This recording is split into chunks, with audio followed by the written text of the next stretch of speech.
ગુજરાતના રાજકારણમાં ખૂબ ગરમાવો આવ્યો છે કારણ કે ડેડિયાપાડાના ધારાસભ્ય ચૈતર વસાવાની ધરપકડ કરવામાં આવી છે અને આ ધરપકડ બાદ આમ આદમી પાર્ટીના અને વિસાવદરના ધારાસભ્ય ગોપાલ ઇટાલિયા પણ ત્યાં પહોંચ્યા છે।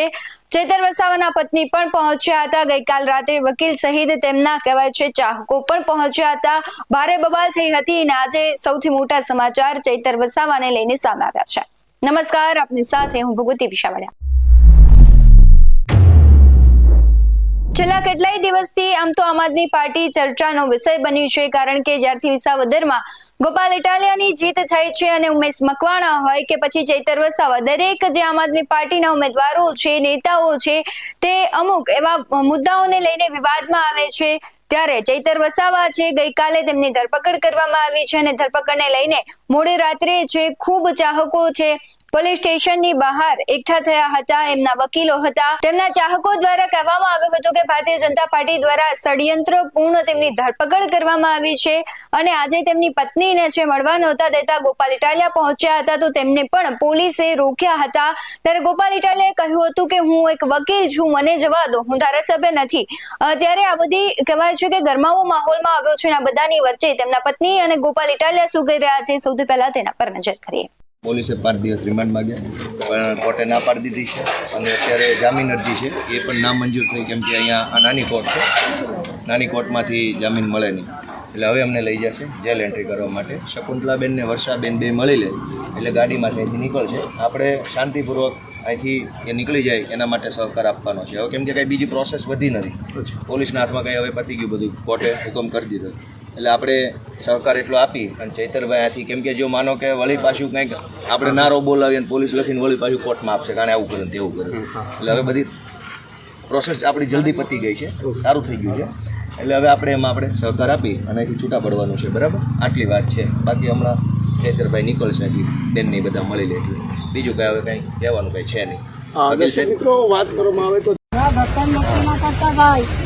તમારી રીતે બધાને જનતાને કહી દો આપણે શું ચર્ચા થઈ છે, બરાબર?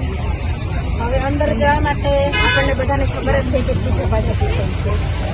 પછી ગોપાલભાઈની મનોભાઈ આવ્યા પછી અમને અંદર બોલાવવામાં આવ્યો, ત્યાં અંદર ગયા પછી મોબાઈલ જપ્ત કર્યા અમારા। તો વકીલ સાહેબે દલીલ કરી કે તમે મોબાઈલ જપ્ત કરો છો એ આરોપી છે તો તમે મોબાઈલ જપ્ત કરો છો તો પોલીસ કર્મીની આ ભૂલ છે કે હવે અમે પતિને મળવા માટે અંદર ગયા તો અમારા મોબાઈલો લેવાની જરૂર હતી એ લોકોની, છતાં પણ એ લોકોએ અમારા મોબાઈલો વકીલ સાહેબે કીધું આપણે અંદર બેસીને ફરી પાછી આપણે વાતચીત કરીએ ત્યારે પછી પોલીસે અમને પાછા મોબાઈલો આપ્યા।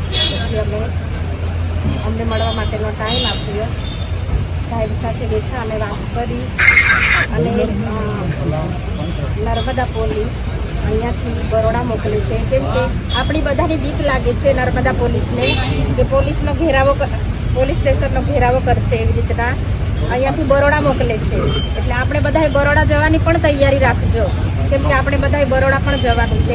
એ લોકો આપણાથી ડરે છે એટલે આપણે ડરાવાના જ છે અને એ લોકો આપણને લાઠીચાર્જ કરીને બીવડાવે છે ને આપણે કોઈએ દીવાની જરૂર નથી, આપણે જેલ ભરો આંદોલન પણ કરવા તૈયાર જ છે। એટલે ત્યાં સમગ્ર ગુજરાતમાં જ્યાં ચૈતરભાઈની જરૂર પડી હતી ત્યાં ફેમિલીને છોડીને ત્યાં આવતા હતા લોકોના પ્રશ્નો સોલ્વ કરવા માટે। એટલે મને મારી ગુજરાતની જનતા પર પૂરો વિશ્વાસ છે કે આજે ચૈતરભાઈને તમારી જરૂર છે એટલે તમે બધા અમારા સાથ સહકારમાં આવશો એવી હું આશા રાખું છું। અને અત્યારે એમને બરોડા જેલમાં લઈ જાય છે અને એ પણ પાછળના રસ્તેથી લઈ જાય છે કેમ કે આપણે અહીંયા બધા ઊભા છે મળવા માટે એટલે એ લોકો પાછળના રસ્તેથી લઈને બરોડા સબ જેલમાં લઈ જાય છે। જે પ્રમાણે તેમના પત્નીએ પહેલા પણ કહ્યું હતું કે 2 વાગે ચૈતર વસાવાની ધરપકડ કરવામાં આવી હતી, પરંતુ જે ફરિયાદો FIR હોય તેમાં લખવામાં આવ્યું હતું કે સાંજે તેમની ધરપકડ કરવામાં આવી છે તેથી તેમણે સાઇન નહોતી કરી અને ત્યારબાદ મામલો વધુ ગરમાયો અને આજે સૌથી મોટા સમાચાર એ આવ્યા છે કે ચૈતર વસાવાને હવે વડોદરા જેલમાં ધકેલવામાં આવ્યા છે। હવે શું છે ભારતીય જનતા પાર્ટીનું ષડયંત્ર છે કે ચૈતર વસાવા છે તેમનો કોઈ વાંક હતો, એ તો ખરેખર જ્યારે કહેવાય છે કે આખી તપાસ થશે ત્યારે ખબર પડશે કે સમગ્ર મામલો શું હતો। તમને શું લાગી રહ્યું છે કમેન્ટ બોક્સમાં જરૂરથી જણાવજો। આવા જ વધુ અહેવાલો સાથે ફરી મળતા રહીશું। તમે અમારી YouTube ચેનલને સબસ્ક્રાઇબ કરવાનું, અમને Facebook અને Instagram પર ફોલો કરવાનું ભૂલશો નહીં। બાકી અમને અપડેટ્સ મેળવવા માટે જોતા રહો BS9 TV ન્યૂઝ। નમસ્કાર।